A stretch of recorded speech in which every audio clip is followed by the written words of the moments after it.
मेष राशि के बारे में बात करते हैं तो मेष राशि आप सभी जानते हैं कि पहली राशि होती है, काल पुरुष में पहली राशि मेष आती है। इसका जो स्वामी होता है मंगल होता है।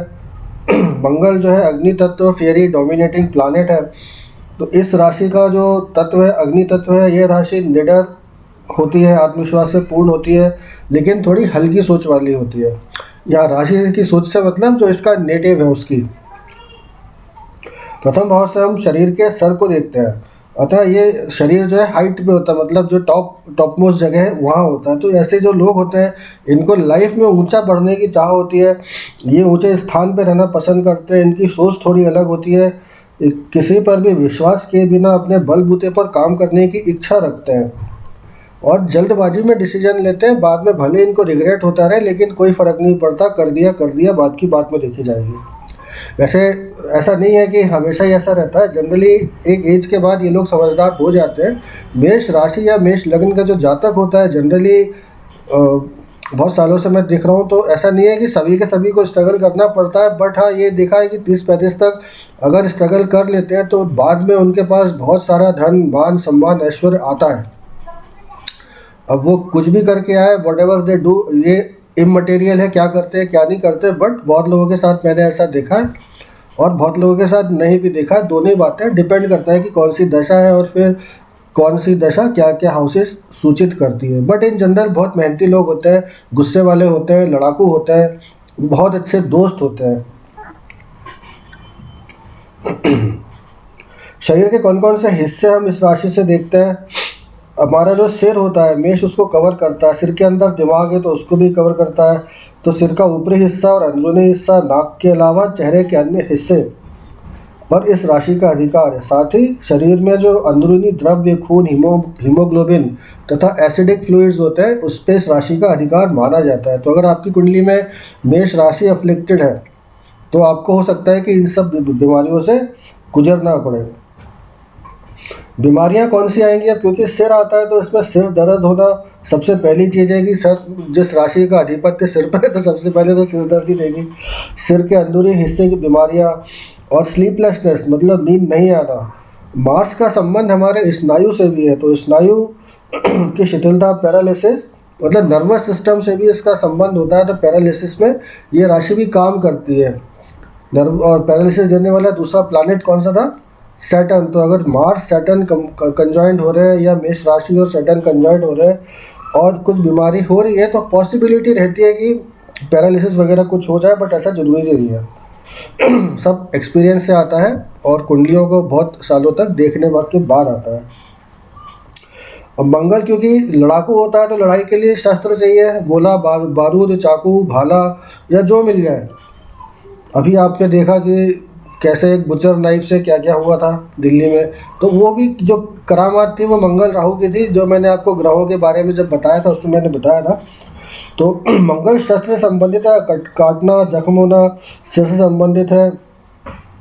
मज्जा तंतु की बीमारियां, तेज अग्नि कारक है अर्थात जलना, शरीर का जलना, एसिडिटी, वेदना, दर्द देने वाली बीमारियां होती है, एक्सीडेंट होता है। किन किन चीज़ों के हम इसमें ये देखते हैं कि प्रोडक्शन अगर हम देखें राशियों का तो किन किन चीज़ों को हमें देखना चाहिए। अब क्योंकि मार्स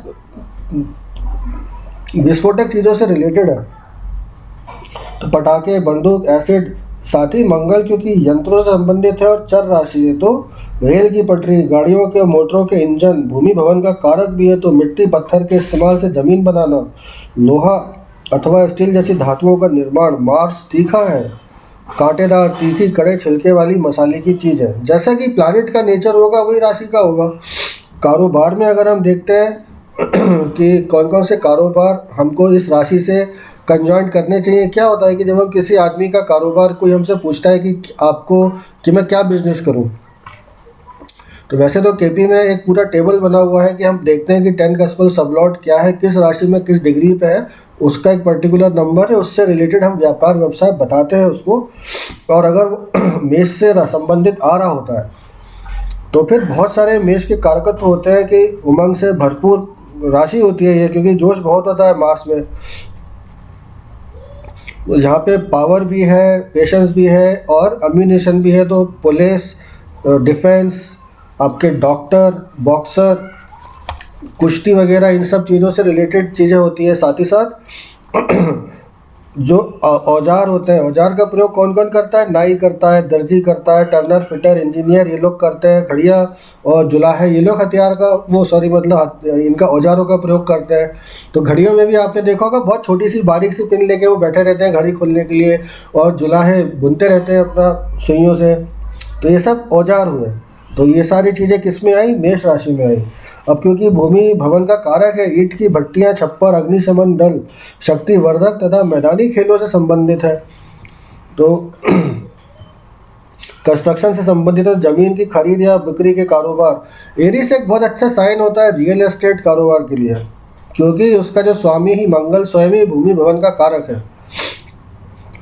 मंगल खून जैसे लाल रंग का होता है, तो लाल वाली चीज़ों को, जो भी लाल चीज़ें होती हैं उनसे संबंधित कारोबार में भी हम मेष राशि को कैलकुलेट कर सकते हैं। और गरम और तीखी चीज़ों का कारोबार, जैसे तेज मसाले वगैरह होते हैं, इन सब का कारोबार भी, जैसे लाल मिर्ची हो गई, that is again sine of Mars only. उसका जो सिग्निफिकेशन है that will come under Mars. पानी की कमी वाली जो राशि के स्थान कौन से होते हैं, ये बहुत ज़रूरी होता है डायग्नोसिस में, इसको आपको ध्यान रखना चाहिए। पानी की कमी वाली सूखी ज़मीन, चारा उगाने वाली ज़मीन, मंगल की उष्णता के कारण रेती वाली ज़मीन मतलब रेगिस्तान, बोने के लिए उपयुक्त ज़मीन, घर का छप्पर, छत, पर्वत की चोटियाँ, इन स्थानों पर मेष का अधिकार होता है। क्यों होता है? क्योंकि पर्वत की चोटी, क्यों? क्योंकि पर्वत में सबसे हाइट पे चोटी होती है। मेष राशि क्या है? पहली राशि है। पहली राशि क्या का जो अधिपत्य कहाँ है? हमारे शरीर के सबसे हाइट वाले स्थान पे, सिर पे। जैसे जैसे राशियाँ नीचे जाती जाती हैं, उनका जो अधिपत्य है वो बदलता जाता है। तो हम ऐसे देखते हैं कि राशियों के जो जातक होते हैं, मेष राशि वाले बहुत ज़्यादा संभोग भी पसंद करते हैं। वो असल में पैशनेट होते हैं बेसिकली ना, उनको हर चीज़ में डोमिनेट करने की आदत है।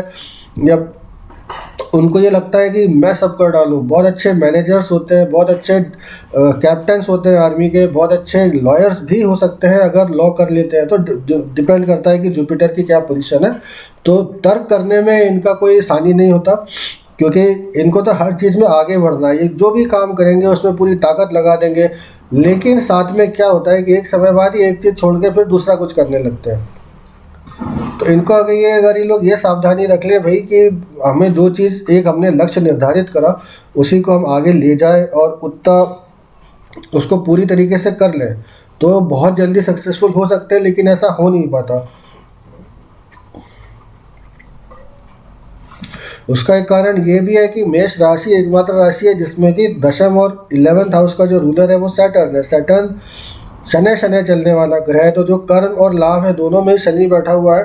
तो इसीलिए जनरली आप देखेंगे, जब आप अगर आप खुद एस्ट्रोलॉजर है तो आपने ये महसूस करा ही होगा ऑब्वियसली, और उसको उसमें देखा होगा। ये अगर आप सीखने के लिए ये जो ऑडियो सुन रहे हैं, तो जब आप प्रैक्टिस करना शुरू करेंगे तो आप देखेंगे कि जो मेष लग्न के जातक हैं, राशि लग्न को एक ही मान के चलना चाहिए, तो वो उनकी लाइफ में शुरू के जो ईयर्स हैं, या तो वो शुरू में बहुत हंगामा करते हैं, लड़ाई झगड़ा मैंने जितने लोगों से मिला हूँ, तो आगे की लाइफ मैंने उनकी देखी कि बहुत ज़्यादा स्टेबल हो गए।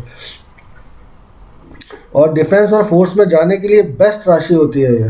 तो अगर आपके बच्चे हैं, अगर आप उनको कहीं अगर मेष लगन के हैं, तो उनको अगर आप शुरू से ट्रेनिंग दें कि भाई चलो पुलिस में जाओ या डिफेंस में जाओ, तो आप उनके लिए बहुत अच्छी मदद भी इस प्रकार से करेंगे कि उनका करियर आप पहले ही सेट कर देंगे। सन का अगर अच्छा कॉम्बिनेशन आ गया तो डेफिनेटली एक बहुत अच्छी गवर्नमेंट जॉब उनको मिल सकती है।